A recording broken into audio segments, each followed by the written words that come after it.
السلام علیکم، میرا نام ہے معاذ ملا۔ کے ایس بی کا مارکیٹ آؤٹ لک پریزنٹ کرتے ہیں۔ تو late start with the news. جو سب سے پہلے نیوز ہے دیٹ از ریگارڈنگ کہ آپ کا جو ون فال پروفٹ کے اوپر جو بجٹ کے اندر آیا تھا کہ یہ ایک ٹیکس لگانے جا رہے تھے، تو وہ کافی ہلچل مچی ہوئی تھی اس وقت۔ اس کے اوپر اب کلیئرٹی فائنلی آ گئی ہے، اینڈ ایف بی آر نے جو پوسٹ کیا ہے وہ یہ کیا ہے کہ جو آپ کا یہ ٹیکس لگے گا وہ لگے گا آپ کا کرنسی کی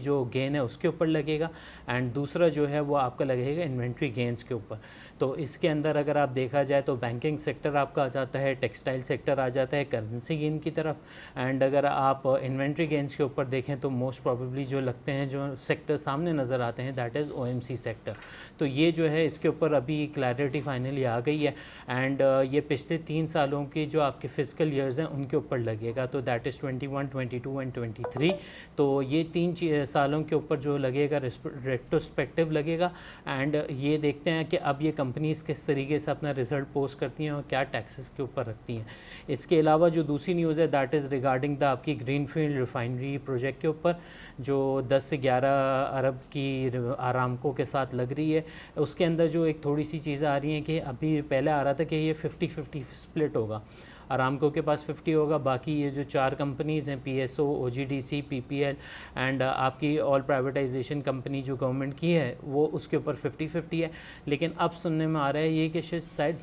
30-70 ہو جائے، 30 آرامکو کے پاس رہے اور باقی جو ہے 70% جو ہے وہ آپ کی یہ کمپنیز کے پاس رہے گا۔ تو یہ کس طریقے سے فائنینسنگ ارینج کرتے ہیں اور کب تک ہوتا ہے، کیونکہ پروجیکٹ کو بننے کے لیے بھی کم از کم 5 سال چاہیے، تو پہلے فائنینسنگ ارینج ہوگی پھر وہ اس کے اوپر ساری ڈیٹیلز آ سکیں گی۔ اس کے علاوہ اگر آپ دیکھیں تو جو آپ کی او ایم سی کمپنیز ہیں انہوں نے گورنمنٹ کو بولا ہے کہ یہ جو ابھی آپ پرائسز بڑھائیں گے اپنی 1 اگست سے، تو اس میں تقریباً ایچ ایس ڈی کے اوپر جو ہے نا وہ 10 سے 15 روپے کے بیچ میں پرائسز انکریز کرنی ہے آپ کو، کیونکہ گلوبلی جو ہے وہ ایچ ایس ڈی جو ہے اس کی پرائسز انکریز ہو چکی ہیں، تو آپ کو یہاں پہ 10 سے 15 روپے کے بیچ میں پرائسز انکریز کرنی پڑیں گی۔ تو دیکھتے ہیں کہ کیا ہوتا ہے اس کے اوپر، ابھی گورنمنٹ کی طرف سے اس کے اوپر کوئی اسٹیٹمنٹ آیا نہیں ہے۔ اس کے علاوہ جو ایک اور نیوز تھی یہ فرائیڈے کو ہی آ گئی تھی کہ جو چائنیز کمپنی ہے اس نے آپ کا 2.4 بلین کا جو رول اوور ہے وہ آگے کر دیا ہے مزید، تو ابھی جو ہے ہمیں پیمنٹ نہیں کرنی ہے، وہ رول اوور ہو گیا ہے آگے نیکسٹ کے لیے۔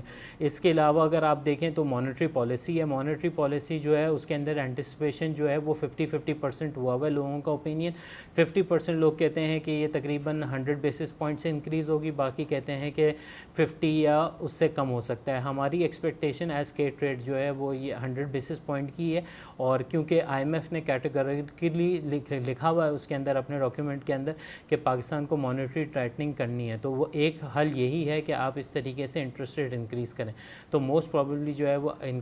آج جو شام میں مانیٹری پالیسی ہے اس کے اندر 100 بیسس پوائنٹ کا انکریز ہم دیکھ رہے ہیں۔ اگر آپ کموڈیٹیز کی بات کریں تو اس وقت جو ریچرڈ وے ہے وہ تقریباً $102 کے پاس چل رہا ہے، اینڈ آپ کا جو آئل ہے وہ 84 کے اوپر آپ کا برینڈ چل رہا ہے اور 80 کے اوپر WTI چل رہا ہے۔ اوور آل مارکیٹ کے اندر ویو جو ہے وہ لگتا ہے یہی ہے کہ مارکیٹ آج جو ہے وہ مکس سینٹیمنٹ رہے گا مارکیٹ کے اندر۔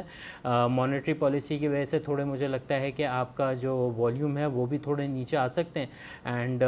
جو سیکٹرز اچھے لگتے ہیں that is refinery sector, O M C sector, اور جو مجھے دوسرا سیکٹر ہے that is P P L, O G D C, E N P والا سیکٹر۔ یہ والے سیکٹرز میں مجھے ابھی بھی لگتا ہے کہ اپ سائڈ موجود ہے اور ٹریڈنگ اپارچونیٹی بالکل ان کے اندر ہے۔ اگر آپ لوگ کا کوئی بھی سوال ہو تو پلیز ہمارے ساتھ ضرور شیئر کریں۔ اپنا بہت خیال رکھیں، ٹیک کیئر، اللہ حافظ۔